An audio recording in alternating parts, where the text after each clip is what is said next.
नमस्कार, मैं खुशी जायसवाल और आप देख रहे हैं नेशनल अलर्ट न्यूज़।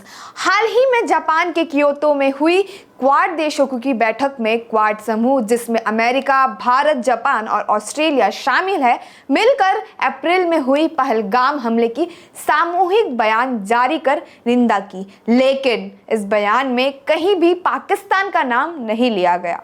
भारत के विदेश मंत्री जयशंकर ने कहा कि भारत को अपने लोगों की सुरक्षा का पूरा अधिकार है और हम यह अधिकार जरूर इस्तेमाल करेंगे। उम्मीद है कि हमारे क्वाड साझेदार इस बात को समझेंगे। क्वाड के इस बयान को भारत की कूटनीतिक जीत माना जा सकता है, लेकिन सवाल यह भी है कि क्या बिना पाकिस्तान का नाम लिए आतंकवाद की जड़ पर प्रहार हो पाएगा। इलेक्शन कमीशन ने बिहार विधानसभा चुनाव से पहले विशेष रूप से चलाए जाने वाले इस SIR के तहत एन्यूमरेशन फॉर्म नामक एक नई प्रिंटेड फॉर्म शुरू की है। ये उन मतदाताओं को भरना होगा जो 2003 की वोटर लिस्ट में नाम नहीं है। साथ में जरूरी दस्तावेज भी जमा कराने होंगे।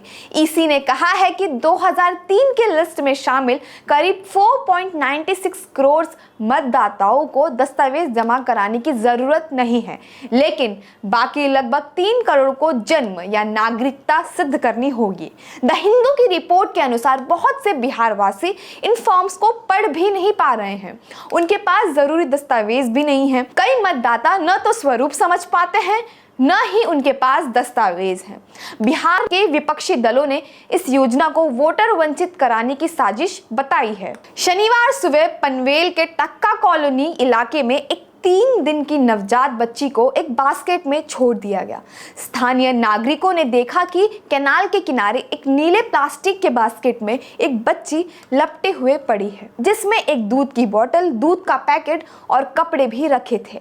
बास्केट के एक हाथ में लिखा सॉरी वाला नोट मिला, जिसमें लिखा था कि माता पिता की आर्थिक स्थिति ठीक नहीं है और वे यह बच्चे का पालन पोषण नहीं कर सकते।